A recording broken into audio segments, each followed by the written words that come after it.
Well, it's kind of a windy day today, but that don't matter. You're still getting a fancy video. Well, not too fancy, but one. We're going to be changing the fluid in this Study 800 Buick. It's automatic transmission, which I don't think they made a manual one. So if you're looking to change your transmission fluid on one of these style cars with a 3800 engine, it don't have to be a Buick. Hopefully you find this video helpful. If you do, and you're new, get subscribed. If you're a returning subscriber, you know what's in store. Let's just jump into the video. So what we picked up to do this job is a transmission filter kit right here. It's from Advance Auto. It's called Crest brand. It does come with a new filter. Transpan, we got us some Ultra Black here. It's a gasket maker, oil resistant. We're going to use a little bit of this to hold the gasket on the pan as we install it. We ain't going to do the whole thing in it. We're just you know, a dot or two here to hold everything in place. We got us some instant shudder fix because this does have a little bit of vibration in it, and this instant shudder works miracles. If you ain't never used it, pick some up.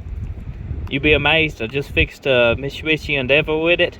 I'll link that video in the description below so you can see it does work and does amazing magic if your transmission ain't completely gone.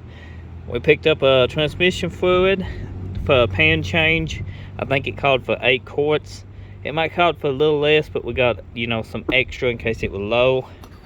And we got some starter fluid to clean the pan out with. So let's dig into this. Let's jump into it. So I went ahead and popped the hood. I don't know if you can hear the wind. It's extremely windy today. If I didn't put on weight this over the winter, I'd probably get bowled over. You know, the wind just blew me away. But your transmission pan, unlike most front wheel drives, is not on the side, so it's directly underneath the car. And if you look at your trans pan, you don't want to get your transmission pan mixed up from your oil pan because you'll be in a bad day. But the transmission pan is right back here on this car. It does not have a drain plug, so you will have to loosen your bolts, let it start draining, and then completely remove the other bolts. Or stick something in a dipstick tube, like in the video on the Ford Escape we tried to fix for TransX.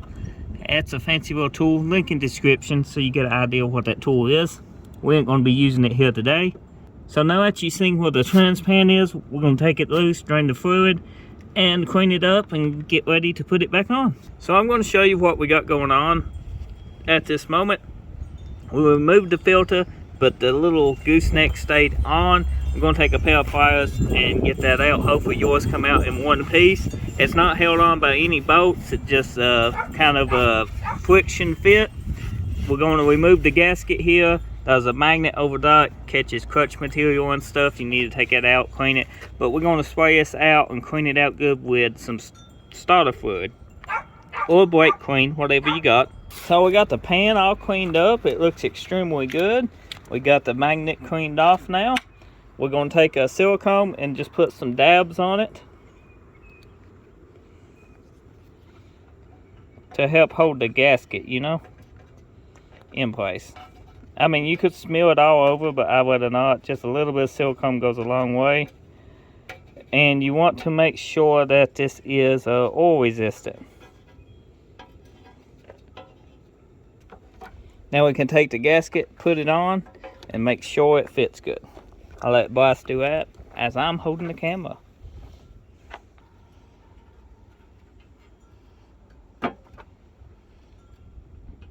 And what the stuff does is help hold it on. Now sometimes the gaskets is small enough you can go ahead and put your bolts in the pan and it'll hold your gasket. But if you look, this gasket isn't like that. Your bolts will fall straight back out of it by the looks of it. But this will hold it while you put your bolts in it. And the bolts on this transmission pan, if you watch this far, is 10 millimeters, by the way. So go ahead, put your pan back on the same way you took it off. Don't over tighten your bolts. Size again was 10 millimeters. Now if you're using additive like us, this instant shudder fix, then go ahead and add it first. If you're not using this, just skip this step. But what you want to do is you open this whole tube and just pour it down in the dipstick tube or wherever you put your fluid into your transmission at. Most of the time you put it into the dipstick. So the auto parts store told us this takes 7.5 quarts from you know, a pan and filter change. I don't know how true that is, so double check your owner's manual or online what it uses, but we're going to figure it out today. We're going to add 7 quarts, start it up, and then check it, and then if we need another half, we'll add it. Always use what fluid your transmission takes. Always double check.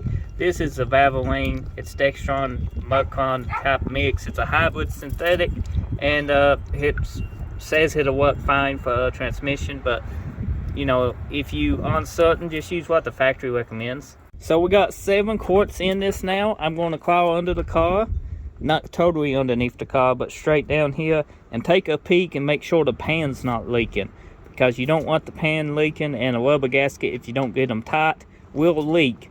Now if you ain't got no leaks, that's good, but in about a week, check your bolts. You might have to snug them up just a tad, because that rubber gasket will settle. So now that we put 7 quarts in this, we're going to back it off the ramps, and then let it idle for a few, then check the fluid level, because that's what it recommends from what I read online, is you check this at idle when it's warm in park.